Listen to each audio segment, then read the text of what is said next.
In this video, I'll show you how to build a small inventory system. I decided to build one for heavy equipment, but you can substitute it for anything. In the first video I did, I just showed a demo about an inventory system for printers.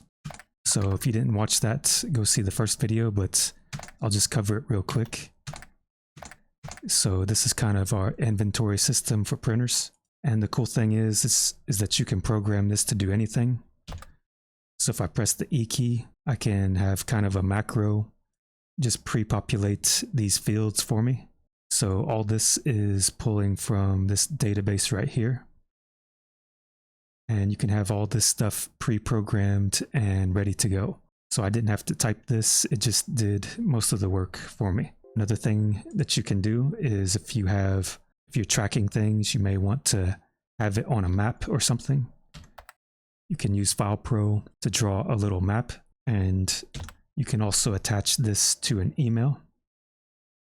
So if I open this up, you can see we've got a screenshot of the location of our printer. So next was the other map that I showed.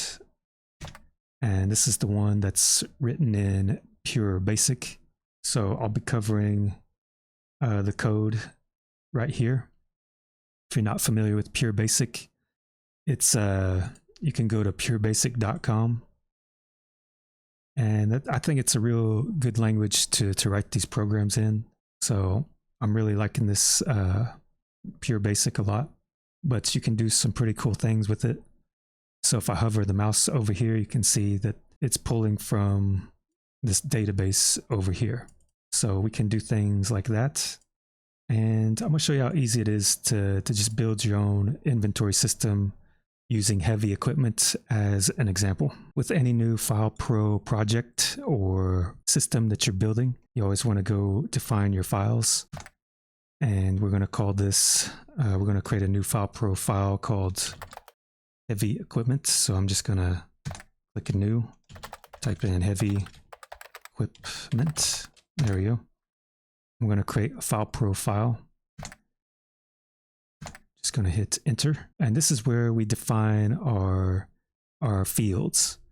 So this is kind of like our layout that we want to set for our FilePro file. And so I'm just going to type in equipment name. So probably if you're coming from Excel, you can think of this as something like this, where you're always going to have some kind of ID, name, make, model, year, and so on. So that's kind of what define files is you want to specify kind of like your column headers. So we probably have something like equipment ID. And the length of this, we could probably specify it as 6 characters long. And the type. Now we only want numbers to go into this field. So for type, you can go hit F6 on your keyboard, and these are the various types that we have. So you can see there's quite a few, but because we're not dealing with any decimal places, we're not dealing with any type of money, we're just going to put in .0. So we can have just integers, and we're not going to have any decimal places in this field. Next, you're probably going to have something like an equipment name. So I'll type that in. And maybe an equipment name can be 30 characters long. And you can specify if you want anything to be in this field. So it can have numbers, text, or anything. That's kind of what star means. Or you can just kind of leave it blank. So let me actually save this and show you how to test these type fields out. And just hit escape. You're going to hit X for exit. It's going to ask you if you want to create a screen 0. For now, well, I guess we'll hit yes, and I'll show you what a screen 0 is. Create a default report. All this we don't need yet. So just hit escape to record. And there you go. You've saved kind of your first FilePro file. So to get into the types, you can actually go to global. You can hit T for test edits. And if you want to, you know, like we saw before, .0, the length was 6.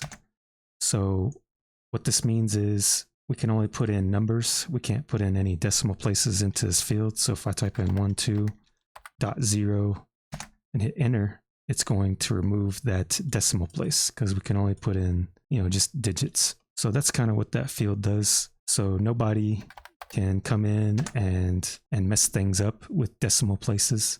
Next, let's say we want a field to be all caps. We can type in all up, and we'll just leave the link the 6th.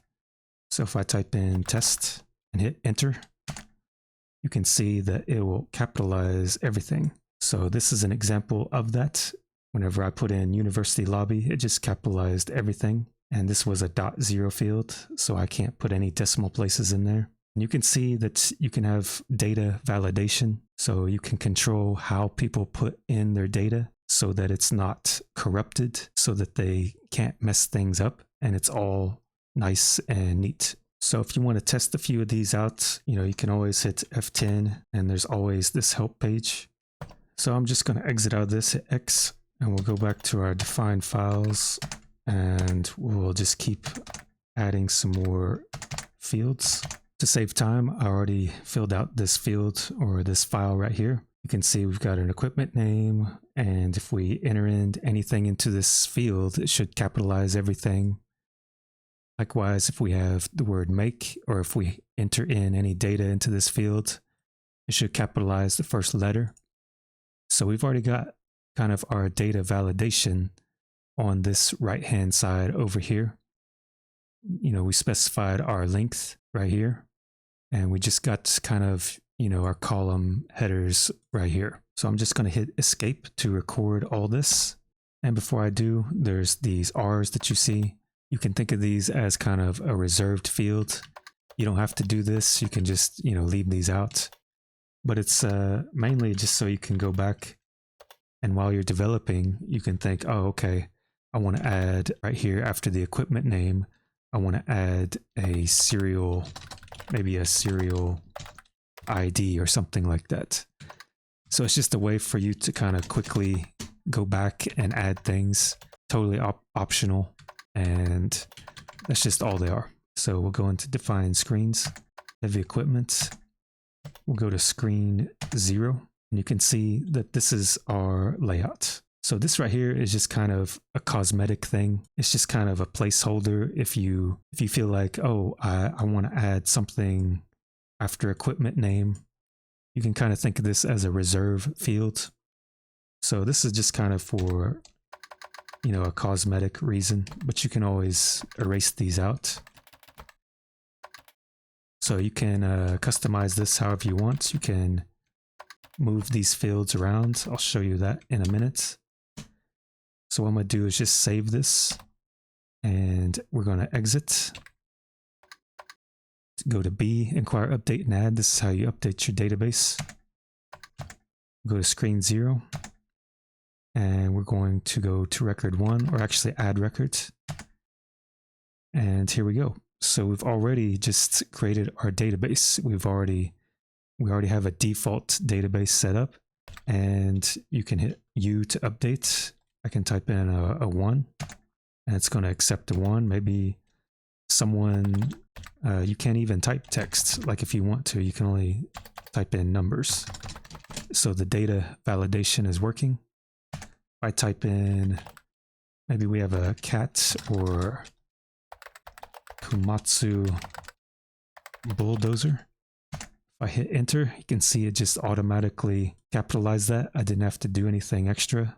The make is, Komatsu. If I hit enter, you can see capitalize the first letter. Model, we'll just make up a, D65EX-8. It went to lowercase because we specified up low. That's a data type. I can always change this if I want to later. Type will be excavator. So, nothing special there. Year, say we bought this 2020. There we go. And serial, we'll just say 1, 2, 3, 4, something like that. And you can see it capitalized that and left, and we were able to enter in some numbers. Hours in use, maybe we got 23. It's a new vehicle. location, site A, status in use. So you can see, we've got data validation going on here, and we've got just our own database going. I can hit escape to record this and put in a new vehicle, a new excavator, bulldozer, or whatever we're tracking.